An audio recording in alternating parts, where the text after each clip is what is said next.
আসসালামু আলাইকুম। আমার চ্যানেলে আপনাদের সকলকে স্বাগত।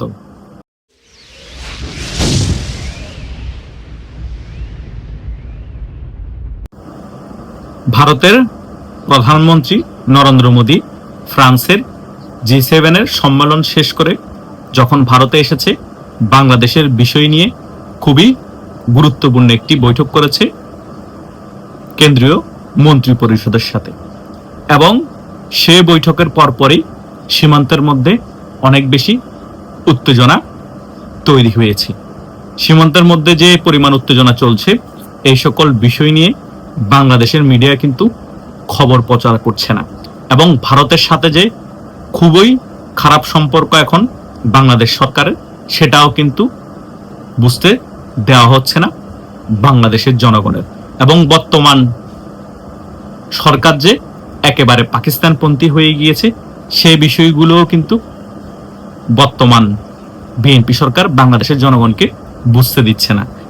বর্তমান বিএনপি সরকার পাকিস্তান এবং চীন ঘেঁষা হওয়ার চেষ্টা চালাচ্ছে, কিন্তু এই সকল বিষয়গুলো কিন্তু হিতে বিপরীত হয়ে যাচ্ছে।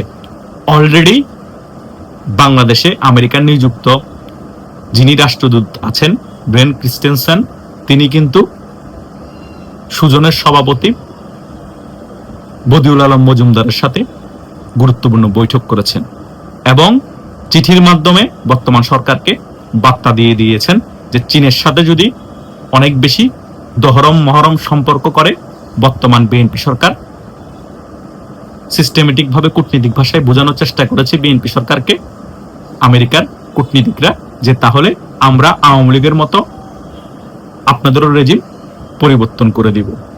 এটা কিন্তু বিএনপির জন্য ভালো সাইন না, কারণ অলরেডি বিএনপি সরকার ভারতের সাথে একেবারে খারাপ সম্পর্ক, অন্য দিক দিয়ে আমেরিকাকেও নিরাশ করছে চীন সফরের কারণে তারেক জিয়ার। এই সকল বিষয়গুলো কিন্তু আমেরিকা একেবারে ভালো চোখে দেখছে না। এখন যদি আমেরিকা ভারতকে ক্লিয়ারলি গ্রিন সিগন্যাল দিয়ে দেয় এবং আমেরিকা এবং ভারত মিলে যদি চাই বাংলাদেশের এই রেজিমটাও পরিবর্তন করে ফেলবো, তাহলে কিন্তু যে কোনো মুহূর্তে বিএনপি সরকারের পতন ঘটে যেতে পারে। এবং বাংলাদেশের গোয়েন্দা সংস্থা অলরেডি বিএনপি সরকারকে হিন্টস দিয়ে দিয়েছে যে আরেকটি অসাংবিধানিক সরকার আসতে পারে। সেই লক্ষ্যে কিন্তু আমেরিকা এবং বিএনপি সরকারের সাথে যে সকল দেশের খারাপ সম্পর্ক, ওই সকল দেশ কাজ করা শুরু করে দিয়েছে। আমেরিকার স্বার্থ যদি বিএনপি সরকার হাসিল না করে, আর আমেরিকার কথা মতো যদি বিএনপি সরকার না চলে এবং আমেরিকার কথা না শুনে যদি চীনের সাথে সম্পর্ক বেশি ভালো করার চেষ্টা করে, তাহলে ঠিকই আমেরিকা এবং ভারত মিলে এই রেজিমকে ফেলে দিবে। তাহলে কি আরেকটি অসাংবিধানিক সরকার আসতে চলেছে বাংলাদেশে? এটা মানুষের মনে প্রশ্ন জাগতেই পারে এবং বিভিন্ন জায়গায় এই বিষয়টা নিয়ে অলরেডি আলোচনা শুরু হয়ে গিয়েছে। অসাংবিধানিক সরকার বলতে সেনাবাহিনীর সরকার, আরেকটি সেনা শাসন বাংলাদেশে আসতে পারে, এইরকম প্রশ্ন অনেকের মনে ঘুরপাক খাচ্ছে। সেটা হলেও হতে পারে, কারণ বাংলাদেশে যদি পরিবেশ একেবারে ঘোলাটেই হয়ে যায়, একেবারে হিসাব নিকাশ সকল কিছু পরিবর্তন হয়ে যায়, আওয়ামী লীগও রাজপথে নামে এবং বিএনপিও ক্ষমতায় টিকে থাকার জন্য বিভিন্ন ধরনের ম্যাসাকার করা শুরু করে দেয়, তাহলে ঠিকই ঘুরে ফিরে আমেরিকা এবং ভারত যেটা চাইবে বাংলাদেশে সেনাবাহিনীর সরকার, সেটাই আসবে এবং সেনাবাহিনী সরকারই 1-2 বছর দেশ শাসন করবে, এরপরে আরেকটি নির্বাচন দিবে, সেই নির্বাচনে আওয়ামী লীগ ক্ষমতায় আসবে। সেটা হওয়ারও কিন্তু এখন সম্ভাবনা অনেক বেশি দেখা যাচ্ছে তারেক জিয়ার চীন ঘেঁষা হওয়া দেখে এবং পাকিস্তান ঘেঁষা হওয়া দেখে। তারেক জিয়া চাচ্ছে একেবারে চীন এবং পাকিস্তানের সাথে সম্পর্ক ভালো থেকেই বাংলাদেশ শাসন করার জন্য এবং ক্ষমতায় টিকে থাকার জন্য। ভারতের সাথে চোখে চোখ রেখে কথা বলবে, ভারতের সাথে একেবারে অ্যান্টি থাকবে, ভারতকে কোনোভাবেই বাংলাদেশে যাতে প্রভাব খাটাতে না পারে স্পেস দিবে না, এবং আমেরিকাকেও সম্পূর্ণরূপে একেবারে বাংলাদেশে স্পেস দিবে না। হয়তোবা আমেরিকার কিছু স্বার্থ রক্ষা করবে এবং চীনের সাথে সম্পর্ক ভালো রাখবে, আর পাকিস্তানের সাথে একেবারে সম্পর্ক ভালো রাখবে। তারেক যে চিন্তা ভাবনা করে বাংলাদেশ পরিচালনা করার চেষ্টা করছে, সেটা কোনোভাবেই সম্ভব না। আমেরিকার সাথে সম্পর্ক ভালো রেখে চীনের সাথে অনেক বেশি দহরম মহরম সম্পর্ক রাখতে পারবে না এই বর্তমান বিএনপি সরকার। বর্তমান বিএনপি সরকার যদি চীনের সাথে দহরম মহরম সম্পর্ক রাখতে চায় তাহলে আমেরিকার সমর্থন পাবে না এবং আমেরিকার সাথে ভালো সম্পর্ক থাকবে না। এটাই হচ্ছে বাস্তবতা। এখন বর্তমান বিএনপি সরকার কি করতে চাচ্ছে তারা নিজেরাও বুঝতে পারছে না। তারা ব্যালেন্স করতে যাচ্ছে। তারা ভারতকে বাদ দিয়ে যে প্ল্যানিং করে আমেরিকা এবং চীনের সাথে সম্পর্ক করে ব্যালেন্স করতে চাচ্ছে এই বিএনপি সরকার, সেটা সম্পূর্ণরূপে বুমেরাং হয়ে যাবে। কারণ আপনি জলের মধ্যে বসবাস করে কুমিরের সাথে শত্রুতা করে লাভ নাই। কথা বুঝতে পেরেছেন? আমাদের একটা জিনিস মাথায় রাখতে হবে, ভৌগোলিকভাবে বাংলাদেশের অবস্থান কোথায়। চারদিক দিয়ে ভারতের সীমান্ত, বাংলাদেশ হচ্ছে ভারতের পেটের মধ্যে। জাস্ট একটা জায়গা দিয়ে মায়ানমারের সীমান্ত আছে বাংলাদেশের সাথে, সেখানেও কিন্তু ভারতের ভালো অবস্থান মায়ানমারের কিছু জায়গার মধ্যে। এই অবস্থায় যদি ভারতকে মাইনাস করে বর্তমান বিএনপি সরকার চীন, পাকিস্তান এবং আমেরিকার সাথে সম্পর্ক ব্যালেন্স করার চেষ্টা করে, সেটা হিতে বিপরীত হয়ে যাওয়ার সম্ভাবনা 100%। কারণ আমি ভিডিওর প্রথমেই বলেছি, চায়নার সাথে সম্পর্ক যে ভালো করার চেষ্টা করছে বিএনপি সরকার, সেটা কোনোভাবে আমেরিকা মেনে নেবে না।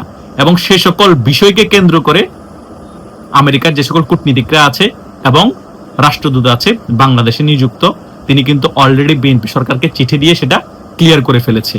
এই বিষয়টা যদি আরো ভয়ঙ্কর আকার ধারণ করে তাহলে কিন্তু আমেরিকা একেবারে 360 অ্যাঙ্গেলে পল্টি খেয়ে ভারতের সাথে হাত মিলিয়ে বর্তমান রেজিমটাকে পরিবর্তন করে একটি অসাংবিধানিক আরেকটি সরকার আনবে।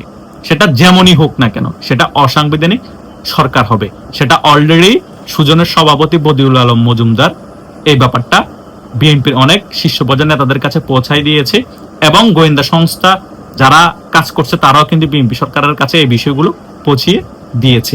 এখন বিএনপি সরকারের পদক্ষেপ কি হবে?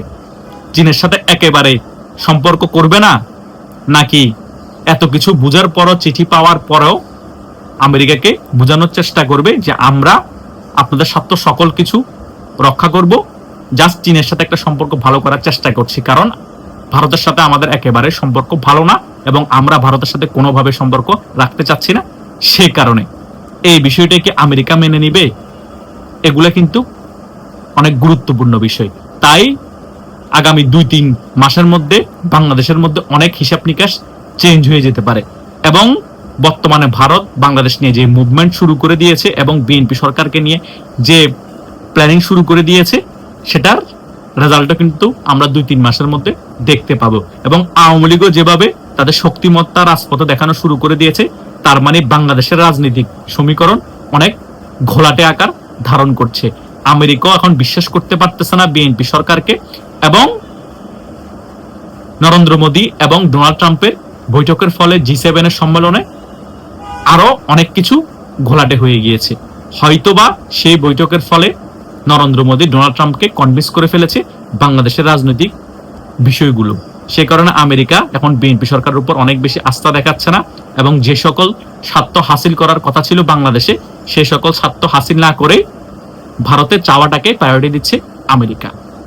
তাই দেখা যাক আগামীতে বাংলাদেশে কি পরিবর্তন হয় রাজনৈতিক আগামী 3-4 মাসের মধ্যে, সেগুলো দেখার জন্য আমরা অপেক্ষা করছি।